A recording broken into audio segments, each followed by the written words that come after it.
Welcome to Monday Night Live Chat, episode 5. It is one day away from March. Busy season almost begins for a lot of us. Jers, how are you doing? I'm great, man. It is literally one day away from March. I'm loving that. I'm so excited. It's supposed to be like 70 this week. It's 70 here. Really? Yeah. After it being, what was it last week? It was, we had days in -5.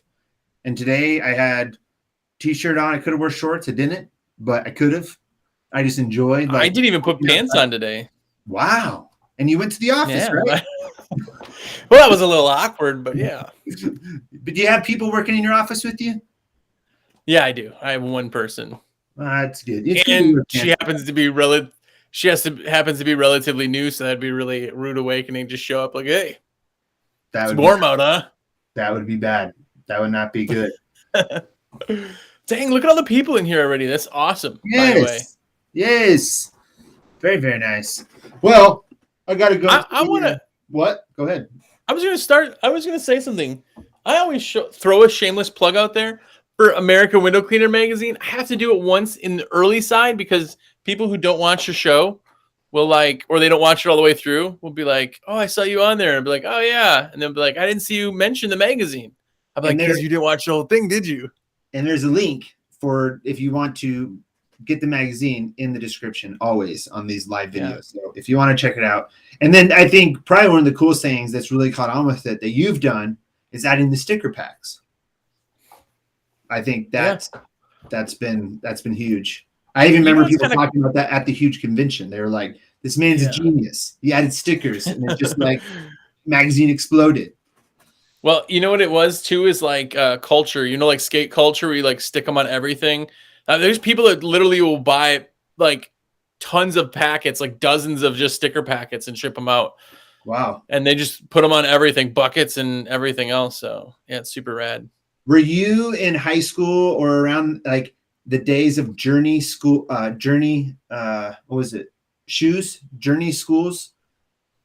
Journeys? Shoes. Take your time. Yes, that's right. Yeah. See, I was a poser in school. I don't know if you were old enough to know what that is. That's a person who carries a skateboard but never skates.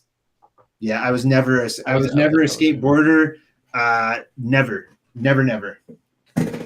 Yeah. Well, by the way, just Jacob came in here and he said #2 clips and then said I was old. You know what? I don't even care, Jacob. Thanks, Jacob. Thank you. The hashtag. How that's become a thing. #2 clips is wrong. Jacob, we already know is wrong, but you got to have better people. Look at all the people on my team of #1 clip. I got all the smart people on my side, and then there's all those people who like 2 clips. I think I've seen 3. I think I've seen 3 people maybe say #1 clip. I don't know. I haven't seen many.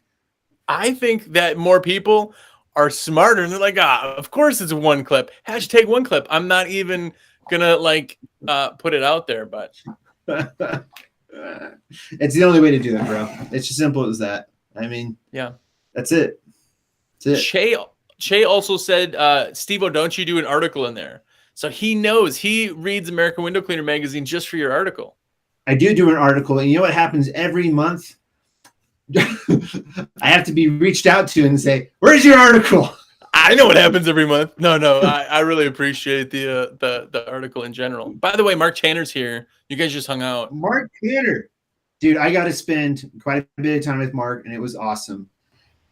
Meeting Mark in person was really cool, and I think one of the best parts about it too, though, is hearing Mark's stories about how much of a freaking legend he is. I don't think people really realize how much he knows, and he blew my mind as far as things that I would never touch or do.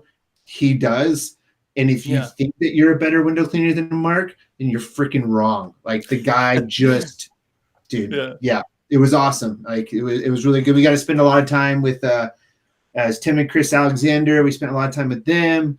It's pronounced Philip. It's pronounced Philip Alexander. No, this was different. Not Philip. Oh, okay. We wanted Philip to be there, but he wasn't there. Unfortunately, Yeah, the madness wasn't there. So, but no, it was actually a really good show. John Sacco put it on, and it's my camera. It's By the way, if you guys don't know, Steve has a OnlyFans account, and he has to put the like Vaseline on the mirror, the thing, and yeah, you see, it always gets a little blurry. It's purple.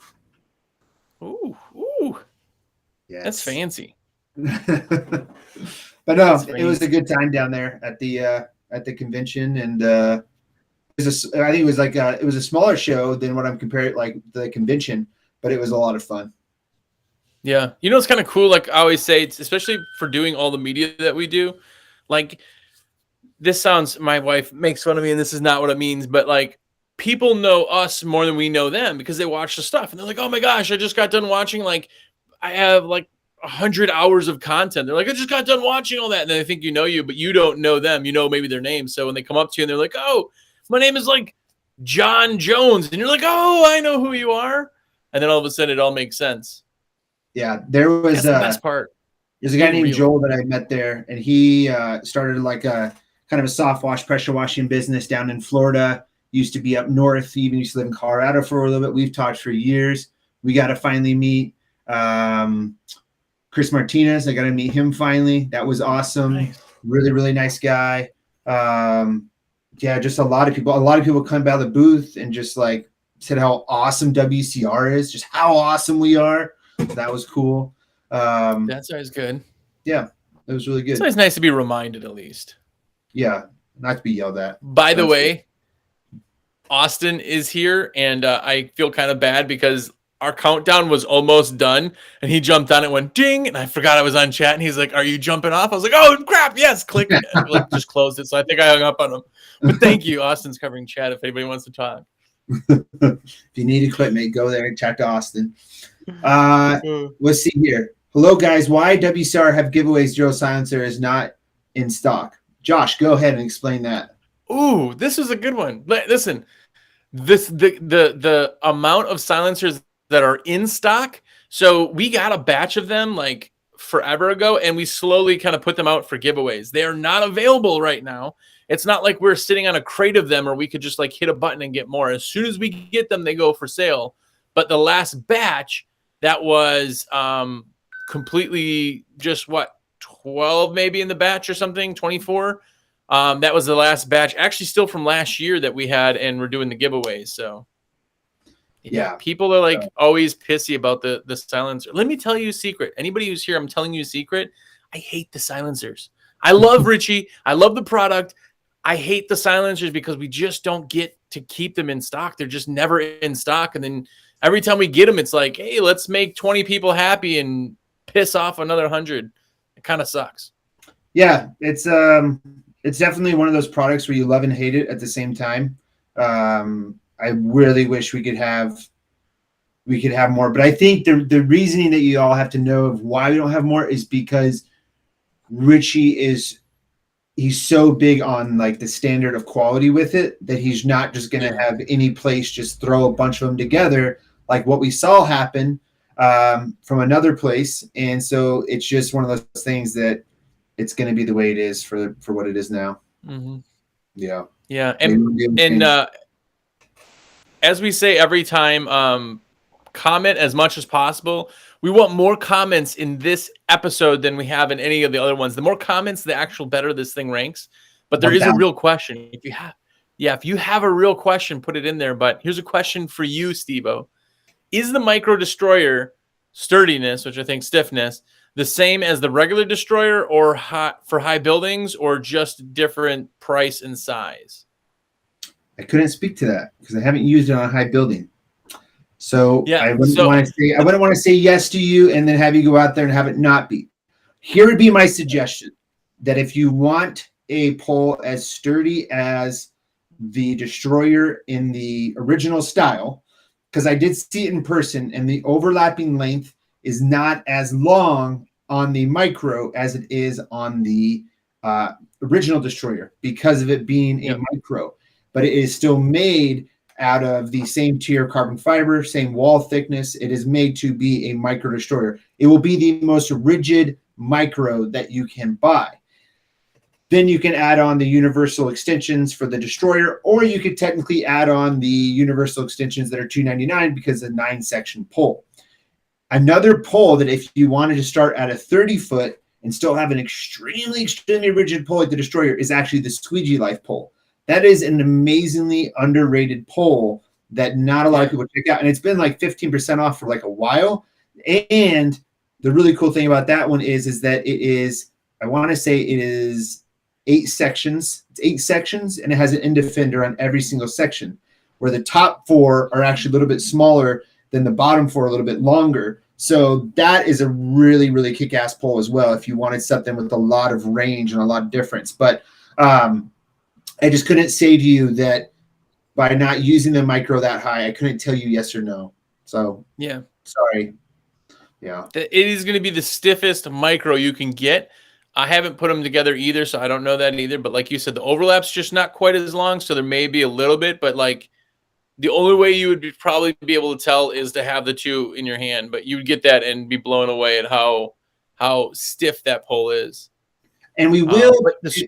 Can we talk about this? Is that at some point in this season, we'll be having a bunch of really, really good comparison videos of, from what I know, every single pole on the market.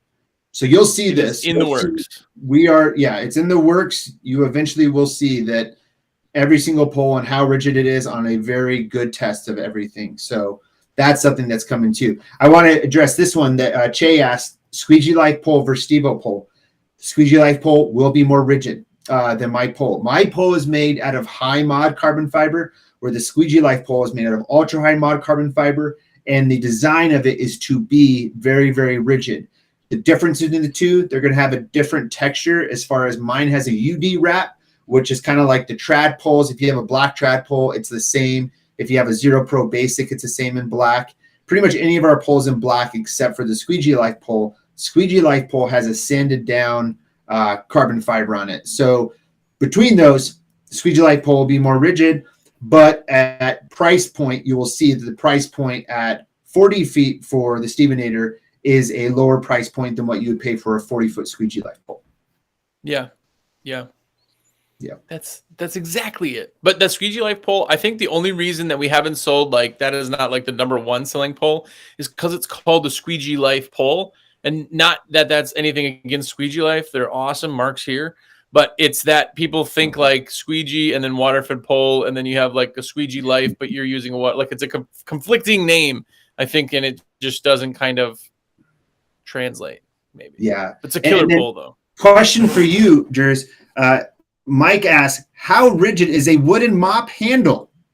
Well, it is pretty rigid, but apparently the weight gets to be a little bit. Actually, you want to know something? If you did have a like mop handle that was 20 feet long, just one piece, it probably would be the stiffest thing out there because there'd be no sections. Like people don't understand the composite has part to do with it, but it's the sections too. Everywhere, like. Have you ever been in a lift like 60 feet up? By the time you stop at the top, it like moves 6 feet because of all the little sections compound on each other. And all of a sudden you got this giant flex. It's like a water-fed pole. Mark Tanner says, I need a pole already. I agree. You need a pole too. That'd be awesome. Any plans to make a Reach It style radial brush? I don't know what Reach It is. Sorry. I haven't tried that brush either. I have not tried it, so I couldn't tell you. Yeah, I have my own personal opinions and blah blah blah, but I have never used a Reach It brush that I liked. The concepts I do think are pretty interesting, but I've never used something that I really like there. So, but the brushes are the big thing right now. There has to be more innovation in the brush side of it. So I think you're going to see a lot more coming out with the brushes. Yeah. I think Just Jacob has a question for you, Steve-O. He said, what's your favorite hair care product? I don't even know. It's whatever one the lady at the barbershop will give me. And I make a little, I'm like you. I'll make a little thing like this last for like 2 years. So I maybe do my hair 10 times through a whole entire year. Really? That's crazy. Me too. Like 10 times max. Yeah. How about you, man? LA Looks? Do you remember that from back in the day? Aquanet. Yeah. No, my my hair. The problem with my hair, when people give me crap, like only some weeks and other weeks they don't, is because I'm due for a haircut. You're due for a haircut? I think Jersey's frozen. I don't know. Is he frozen to you guys? Uh-oh. Uh-oh. Oh, boy. Oh, he's back. I hear him. Back. He's back. Okay. You're back. It was great. You were so happy in your freeze. It was great. Oh, I was frozen too. Oh, no. T. Lynn said that they enjoyed a YouTube video on how to destroy a good business. You're back. Which one?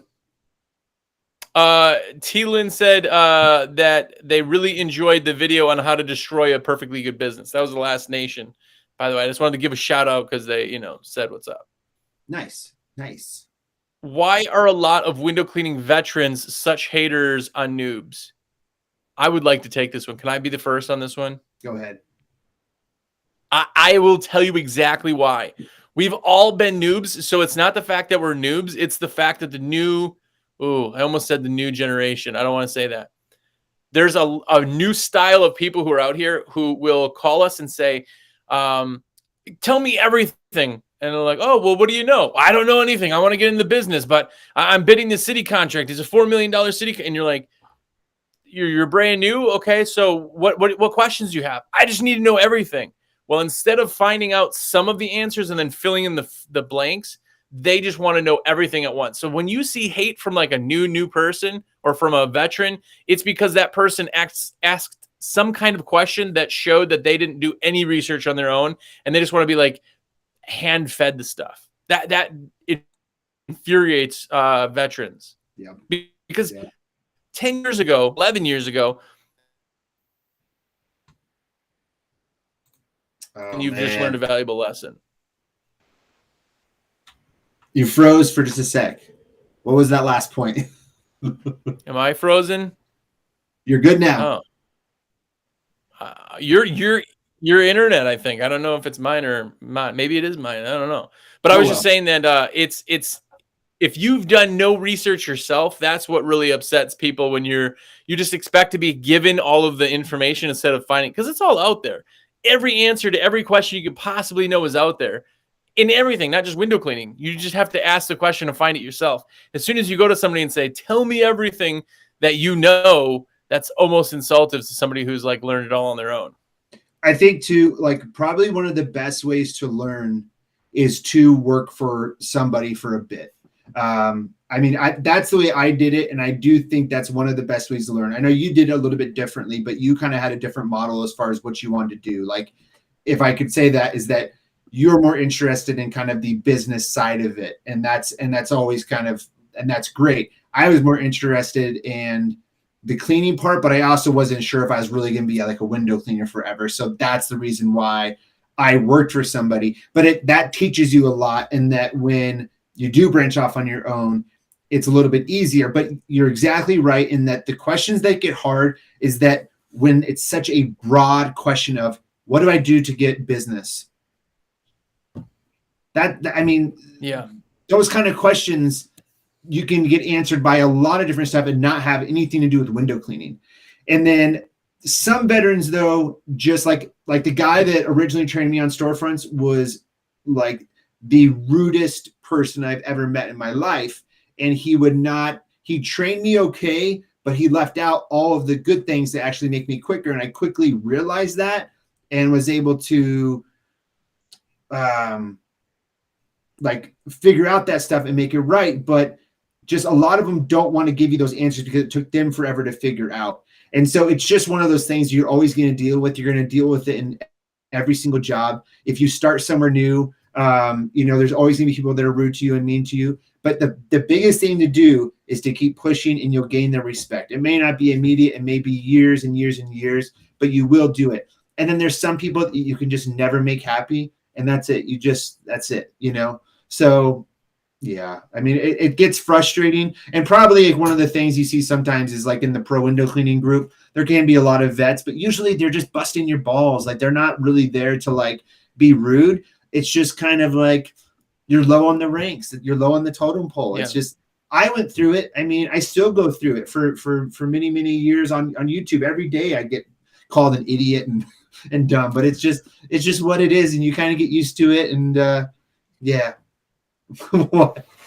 I just like that. Every day I get called an idiot. That is actually true. Especially on TikTok. People call me all sorts of names on there. It's great. That's I hate TikTok so much.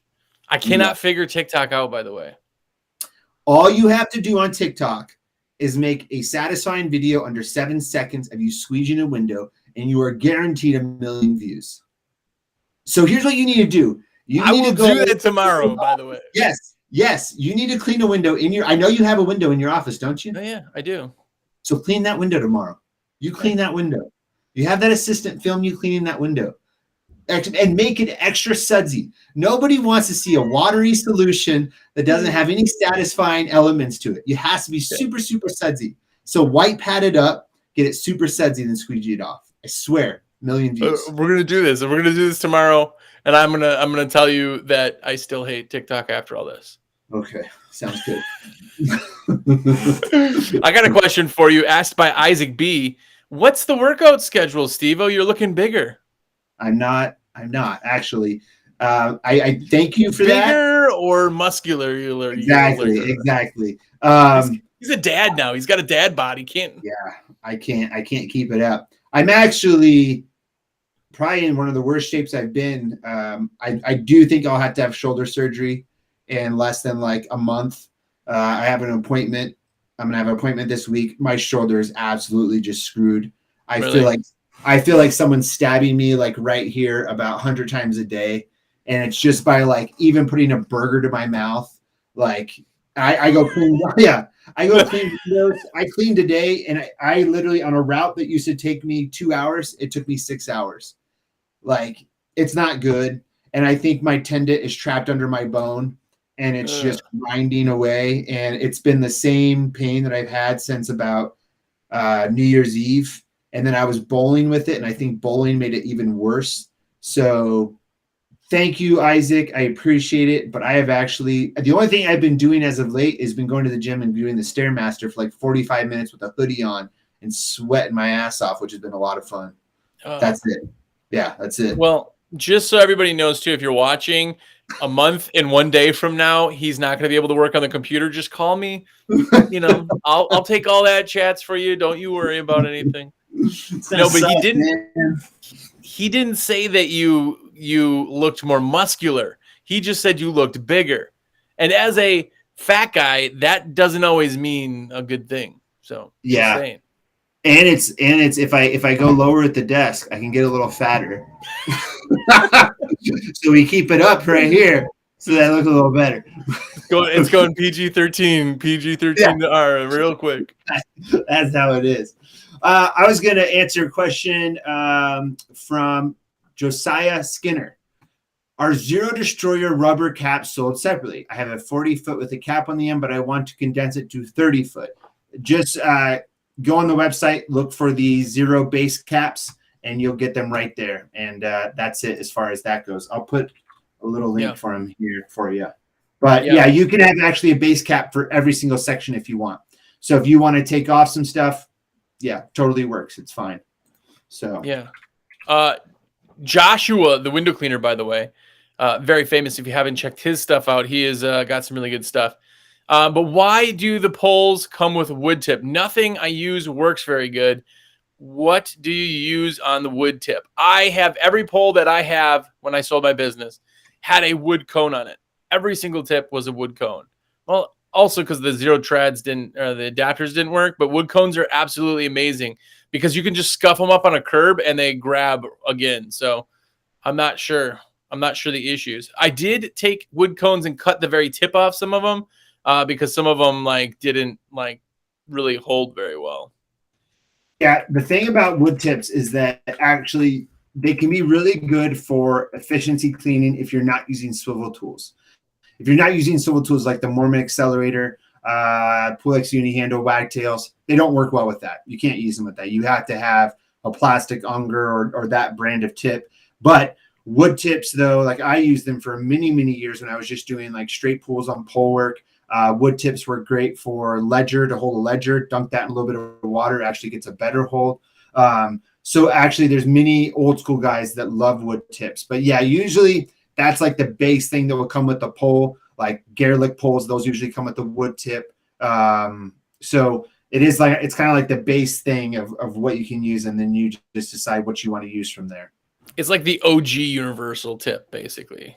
Yep, exactly. And you will be pretty quick with it if you're like get really good with it. I mean, it can be a very quick and efficient thing to get tools on and off. So yeah. Che said keto diet will heal your shoulder. So just putting that out there. He that's what he said. You should try it. Is this from you? Are you saying about that? Is this your no. Chase because you're here, he's just hating on me now, I think that's what's going on. He's taking Jacob's role. I don't know where Jacob went to somewhere else. Oh, here we go. Here's a good question. You ready for this one? Yes. From Anthony Argel. I hope I pronounced your last name right. Am I able to successfully run a business if I'm restricting my residential cleaning to one-story homes?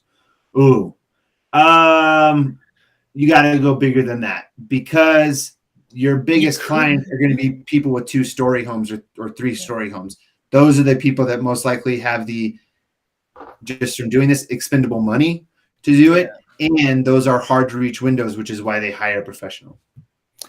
It's like having a t-shirt business that you only sell blue t-shirts. Yes, you could technically maybe have a company, but you're just leaving so much money on the table that you'll never be anywhere close to as big or successful as you'd want to be.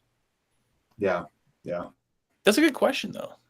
That's like like a cheater thing, though. I mean, like if you're doing only single-story homes, to convince somebody that they need to hire a professional to do something that pretty much anybody that's not in a wheelchair can do is going to be a little tricky.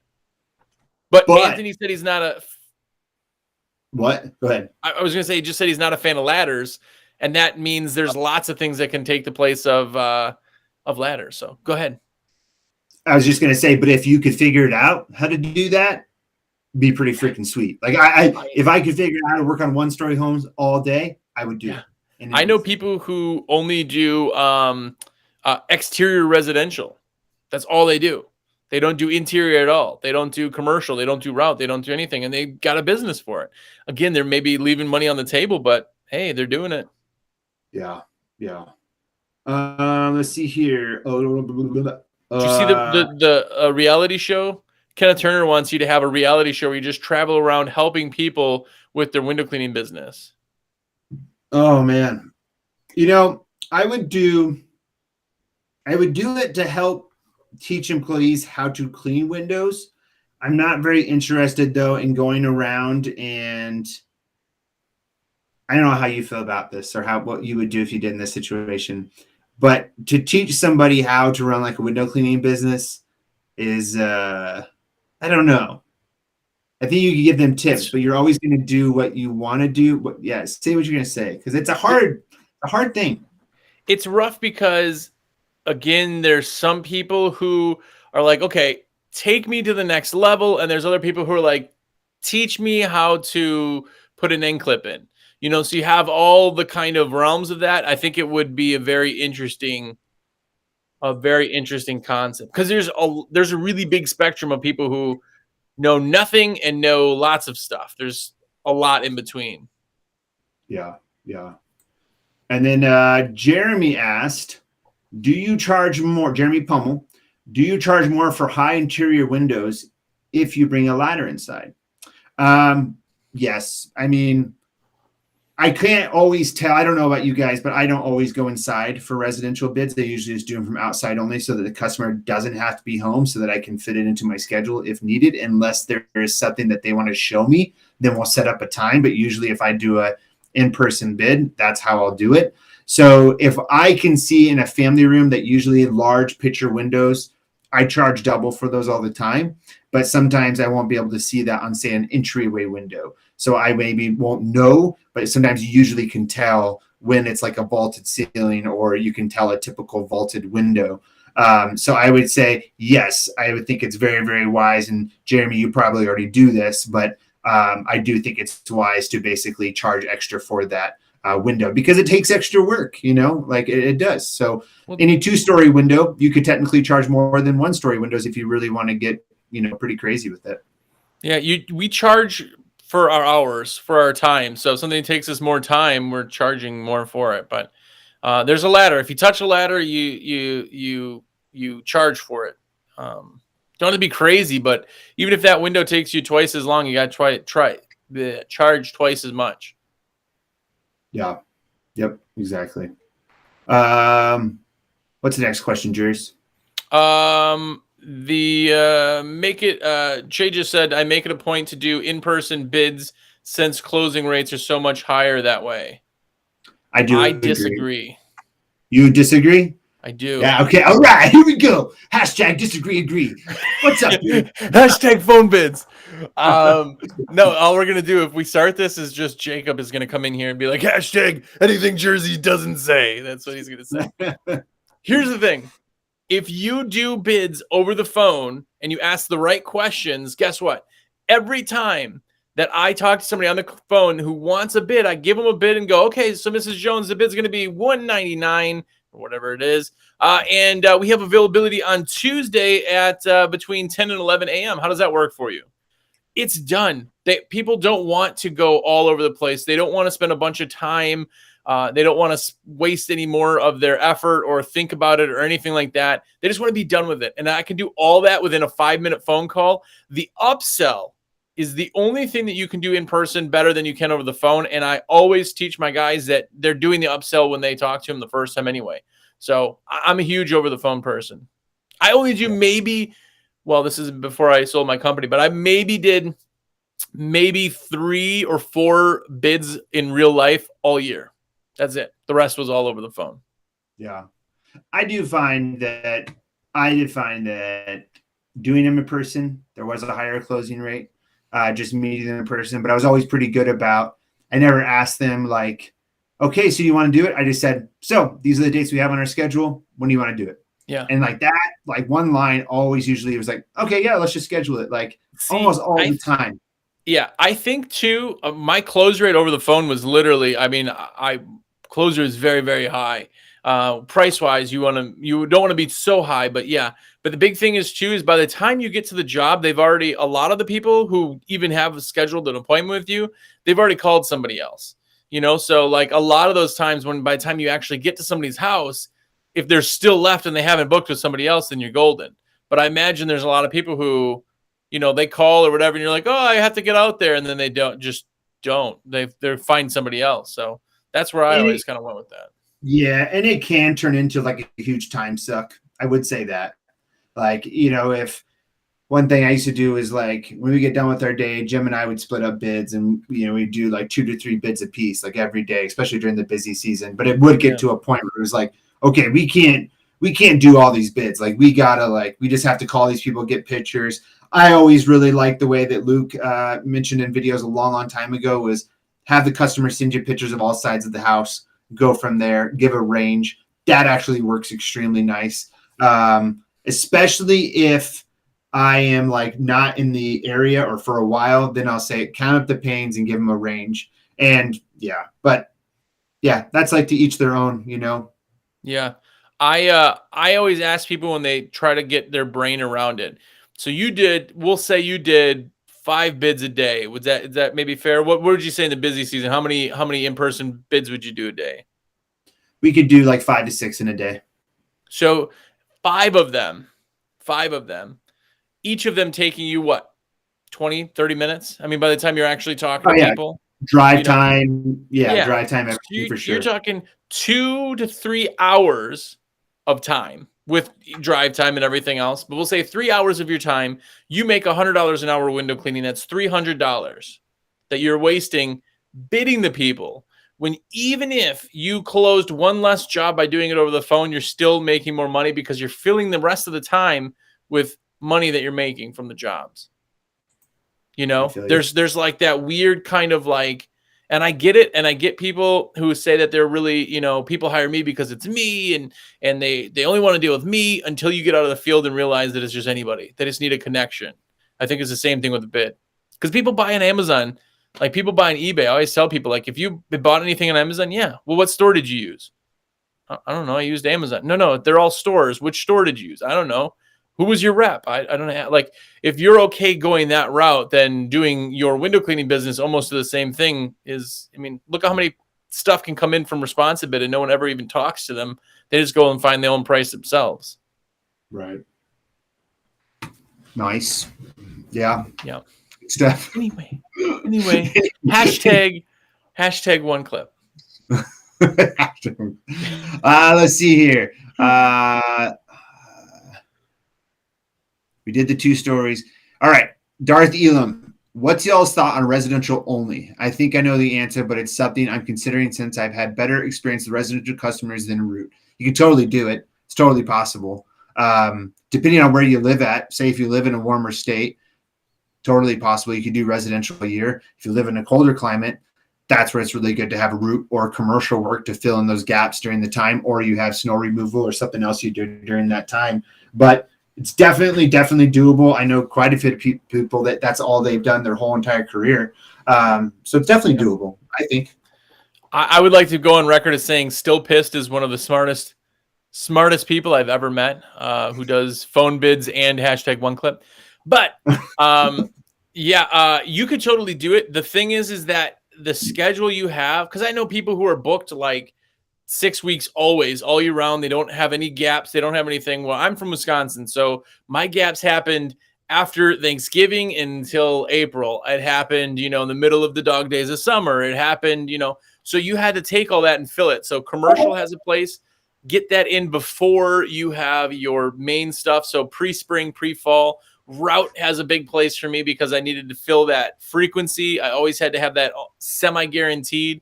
Like you said, if you're in Arizona, New Mexico, where it's just like the same all the time, then you don't necessarily need it. It's definitely doable. Yeah. Let's see here. Oh, look at me, Jay, Kenosha. I'm from Racine, which is like 15 minutes away. So Kenosha is where all that crazy stuff happened, right? Yeah. I still got some commercial property there in Racine that's like right on the border of Kenosha too. So what do you own? Like just a commercial property. The building that my company was in, I still own that building. Oh, nice. Yeah. Man, you got stuff everywhere, Juris. Just trying. And me, Jay, said ghetto. Yeah, it's all ghetto. Everybody's like, Wisconsin doesn't have ghettos. You're like, yes, they do. All of Wisconsin is trees except for the ghetto pieces, and that's where I lived. We made it on gangland. This was before Kyle Rittenhouse. We're right like between. Like gangland. We're like right between Chicago and Milwaukee. So like, as the Latin Kings started coming up, they just kind of took a hiatus there in Racine, and boom. Wow. Yeah. Wow. All right, got a question for you, Jersey. You ready? Yeah. Yes. This is from Joshua, the window cleaner. Yes. Jersey, I see you make a ton of content. How do you manage your work and family time? Oh, well, wow. I do most of my content during the day. So my hours, other than this one show that Steve was like, we should do this one thing at night. But other than that, like everything's during the day. So I kind of have the night. I do live chat actually Monday, Tuesday, and Wednesday at night. So I am doing that. But like live chat is just when the computer's on, so I try to juggle it a little bit. But I'll tell you, people who call me during the weekend and that, especially guys who order from me all the time, they're like, hey, you're probably in the mountains. Put my order in tomorrow, if they're sending me something on Sunday. I work Sunday nights because I just catch everybody's order before the week starts. But yeah, man, I turn it off as much as I can, at least on the weekends. It's good. It's good to do that. You'll burn out, man. There's so much stuff that like if you do too much and if anything, you could be into anything. If you just are in it too much and you can't turn your brain off, that's all you do and think about. And then like your brain you dread every minute of everything. So you have to like pull yourself out. Yeah. And then I'll continue with this one. What? Go ahead. No. I was gonna say Joshua just asked Steve, how's the dad life been treating you, bro? Why are you getting so fat? Ooh, he said that. I kid. I'm just kidding. So no, actually, Rylan has slept fine since 2 months old. He's been sleeping 10 hours a night since 2 months old. We really haven't had that bad of a time with it. Just has not been that bad. And Alex, she is a stay-at-home mom, so I mean, it works out pretty good as far as I just take care of all the work stuff, and she pretty much takes care of him, and we get our time together on the weekend and in the nighttime as much as we can. And then, but no, it's been really good. And, it just took a while to get that balance back, but it wasn't that long. And, geez, after a couple of weeks, all I wanted to do was kind of get back out and work. And, yeah, so it's been great. It's been awesome. It's been the best experience of my life. Are you going to have lots of more little Steves? My plan is the one and done. No, I definitely want to try to have a girl. Definitely want to try to do that. We're definitely going to have one more. If we don't get a girl, we're probably going to try to have another one. So, yeah, that's what I've been told, and that's what makes her happy. So, yeah, most people are the opposite, where they're like, I have 2 girls, and they're like, oh, aren't you going to try for a boy? No, because then I'll have even more girls, and then I'll be really out of it. I'm already out of the realm when they, Yeah, I don't know. It's been great, though. It's been awesome. It's been a great experience. So, by the way, my oldest is driving now. So, oh wow! If that tells you the stresses that you get to look forward to, that's a scary time. I remember when my dad was trying to teach me how to drive, and I got my permit, and we were taking a right turn, and a semi almost hit us like this, and it was the scariest moment of my life, and I've never seen my dad more scared in my life. It was great. Did he try to play it off then, or what? Huh? Oh yeah, he played it off great. My dad's great about just being cool, but yeah it was bad. He's like, no, this urine was in the car when I got here. Yeah. All right, question from Jay Stockwell. What app do you all use for estimates besides Markate? I really like Jobber. Jobber works great. You can use QuickBooks for estimates. There's a ton of ways you can do estimates. You technically do not have to have a CRM to do estimates. If you have QuickBooks, that's actually a great way to do estimates. But if you want to have a CRM, have it organized all in one area, I'm going to say Jobber. I would love to hear people's comments on Customer Factor, because Customer Factor, when I was still in the business, was like not super. It was like George. You remember George? Did you ever hear that? That was like the UK like window cleaning software, but it was like made with like a GeoCities, like, like Angel Fire email kind of thing. It was just like super old and outdated. I apologize if it's better now, but Customer Factor was like that, where it was like still kind of new. But I feel like Customer Factor, from everything that I've seen in the demos I've done now, is that there's so much integration that, because I always really wanted one click to be like, okay, take a job that already exists out of my CRM, put it into a scheduling software, done. It knows how long it is, and it's going to tell me where it should go, because it's close to it knows that I'm in one city versus the other, or where I am. Like, I would love to go in and actually create that software. I thought about doing a proposal, a software that creates proposals too, just for that same fact, but I just never have. Yeah. It's great in your brain, but how does it actually translate, Right. Yeah. I mean, it's just really what you should do is you should test out a bunch of them. And then that's the best way to do it. Just test out a bunch of them and do the free trials. And that's what we did. But we tried a bunch of them, and Jim never wanted to really do any of them. He was just old school, and that's how he did. And that's fine too. If you're old school, it's fine. I do really like Responsibid for just everything that it does, even though there's so much of Responsibid I never even used. But I think Responsibid can be like that too, where because of the capture and the follow-up and everything, you still got to have a scheduling software, I think. Maybe actually that's integrated now too. It just does so much. So the software game is on point, just in general and all across. I mean, remember, there's still guys that are using index cards. Oh yeah, I would say too. With the thing with Jobber too, that I think that I hear from most window cleaners is that it's too expensive. Because the one thing that they do that I've been an ambassador for them for a long time. So just know that. So I've been with them for 3 years now.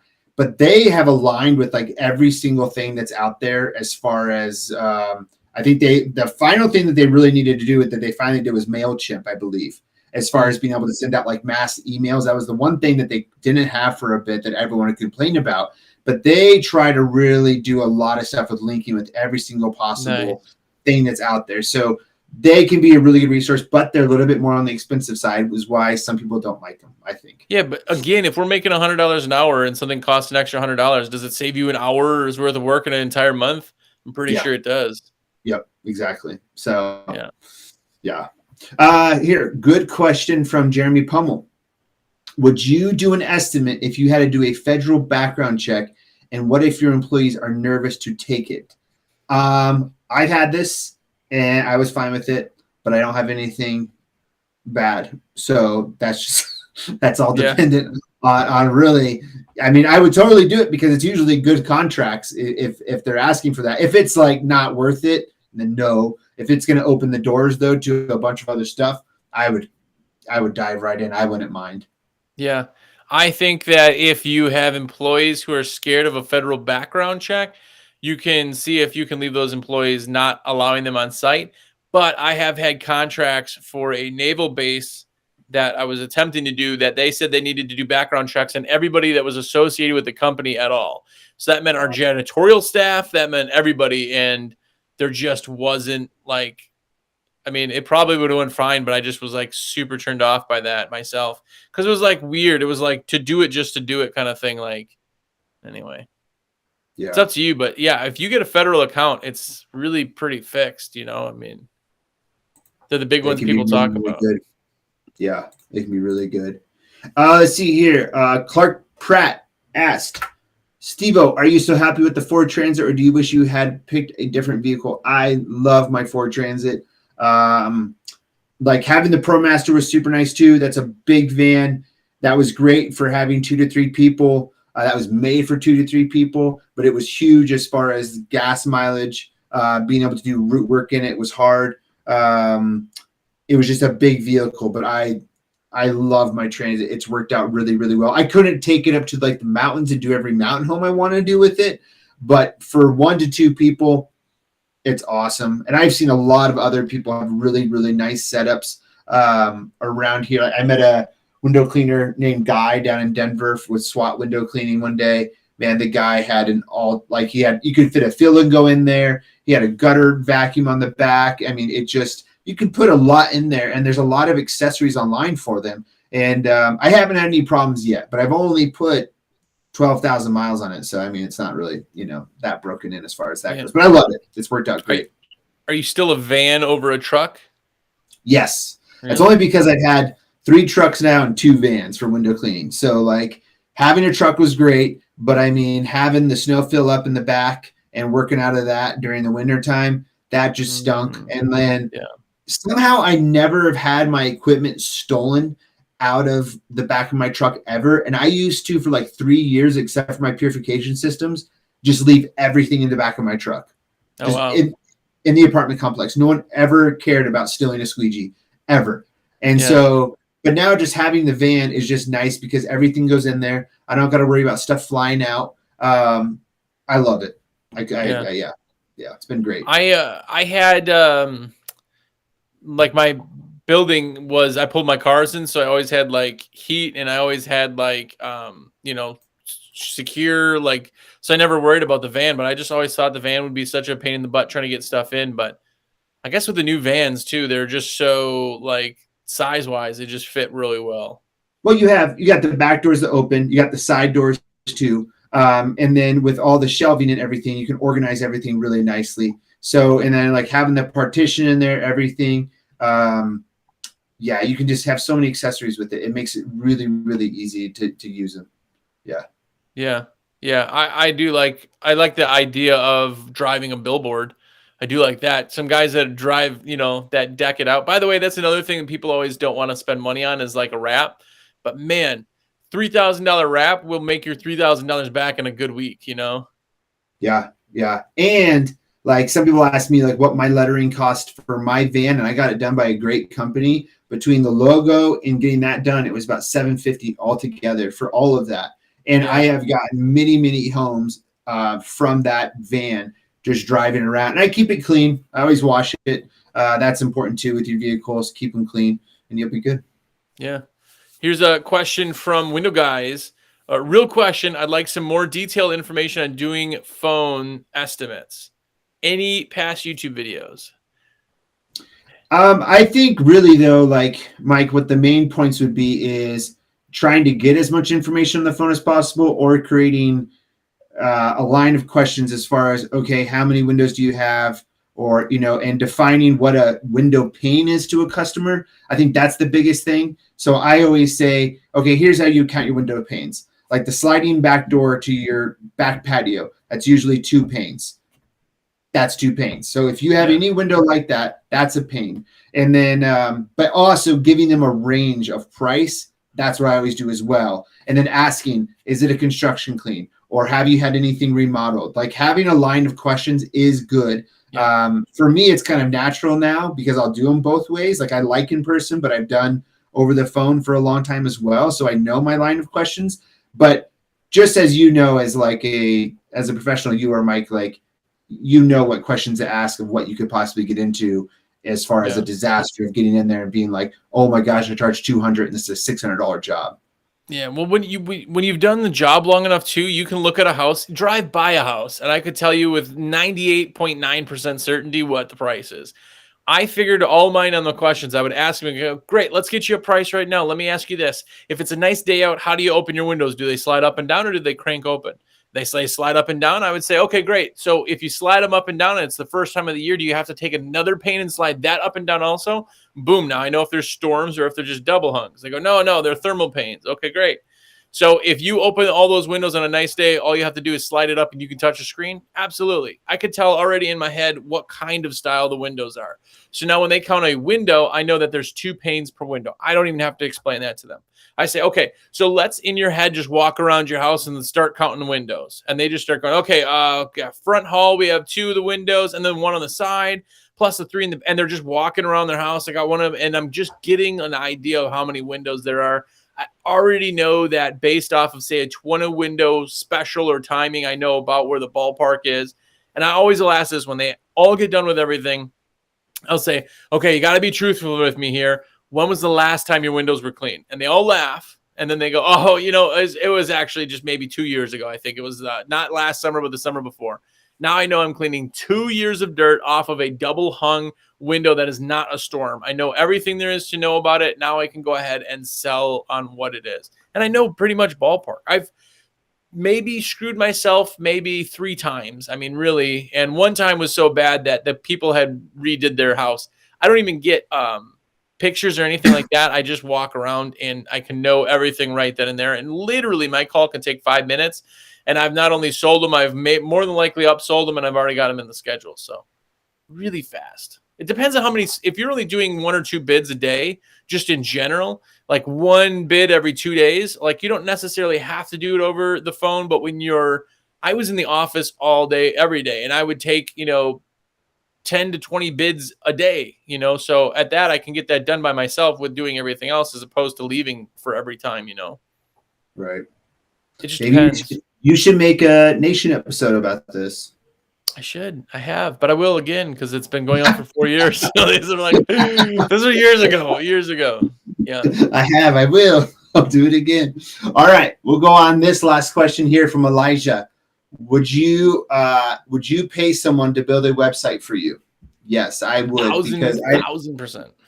Yeah, I look at it in the same way in that a person would pay you to clean their windows because you're the professional. I would want to pay a professional to make a website because I don't want to make a website. Now, I have seen from a few people in the industry who've made their own website and they've been pretty good, but they have experience in that where I do think it's worth it. The stuff now is so click and drop. What is it? Drag and click, drag and drop, whatever. Drag and drop. As Jacob said, I'm old. I don't know the lingo. But there's so many things out there that make it really, really easy. But when you hire somebody who does this as a living, they do things in a whole nother level. When they build the content for the site, they're keyword smart. They're not keyword heavy. So like where you put something and it's like, oh, this is really cool. Look at this. They go, that doesn't matter. This is what searches. This is what ranks. This is what people, I mean, they will literally build a site based off of what terms in that area will rank higher. I mean, there's just so much to that. And for a few $1,000s, you can have that. And then a website is like a wrap. Like it is going to make you so much money. A website sells. If you have a website and you have it ranked and SEO'd, that amount of money you're paying for the site and the SEO will literally make more money than everything else combined, except for referrals. Referrals will still be king. But as far as everything else, your website, if it's done right, will bring you more money than any other advertising combined. Yeah. Yeah. Like I got mine done through Nice Job, and it has been a good experience as far as their portal that I can use. When someone makes a lead, I get a text message, I get an email. When someone does a review, I get a text message and email from them. And that's just all through the website, nothing else that you have to do. Something different about what they do is some companies will charge you $3,000, $4,000 right up front, where with like Nice Job, you do like I think it's a $350 to $400 setup fee, and then you do like a $99 a month fee from there. So those are some different ways that you can see it happen. But I really, really do think that it is a very necessary thing to have that happen and to look professional. Like if you're going to create a business, go into it and just go for it. Like why go half-ass and do it? Like just go fully into it and go for it. Think of the things, everybody who's watching right now, think of something you bought last year that you were like, oh man, this is so expensive. You don't care now. Like it happened then and you made money on it. Like that's how websites are and everything else. You're like, this just isn't, you feel worried when you're writing the check or swiping the card, but like from here on out, it's just money in. Yeah. It's just money in. Yeah. Here, we'll do one more here. So this one came up and I think it will be a good one from Victor Gruel. Customer blamed me for breaking a glass shower door. I removed hard water, showed the customer result, finished the job, and got called later that the shower door glass broke. Should I pay? Wow. That sucks. But now all you're not worried about like don't worry about if you did it or not, because you and everybody else watching knows you didn't do it. It's all about customer even not retention, but image retention. So if anybody says that, I just always paid. And if somebody's going to scam me, that's on them. It's not on me, but I'm never going to have bad reviews because of something like that. Like you and I and everybody else know that you didn't break that shower door, but all of those reviews or all those people who are coming to you that see a bad review about how you broke their thing, they're not going to actually think about it. They're just going to see you broke something. Yeah. Yeah. Like I know for us, we had an incident when I was at gym, a cracked mirror, and we took the notion of not wanting to pay for it. And it turned into so much stuff that really could have been paid off easily. But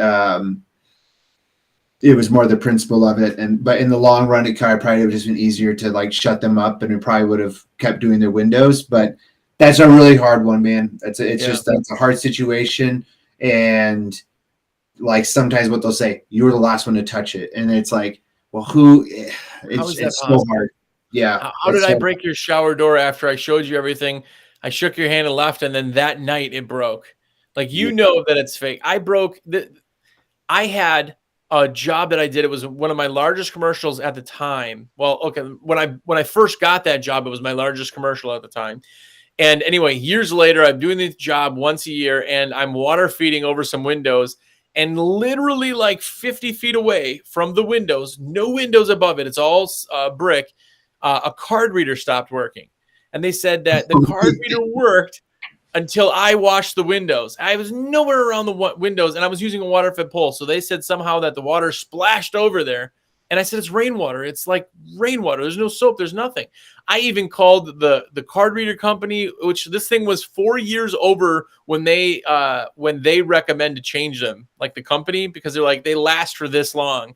And this is 4 years longer. I did all this due diligence. I had them write letters and everything. I brought it to the guy, and the guy literally said to me, he goes, man, I'm really impressed at all this legwork. And I was like, okay, I'm going to get out of this one. He's like, but the fact still doesn't change that you broke this meter, and I need my $780 or whatever, or we're going to, cancel this. I said, well, if I pay you this $780, then I'm still going to have this job from here. He's like, yeah, man, you're keeping me happy. You know, stuff happens. I get that.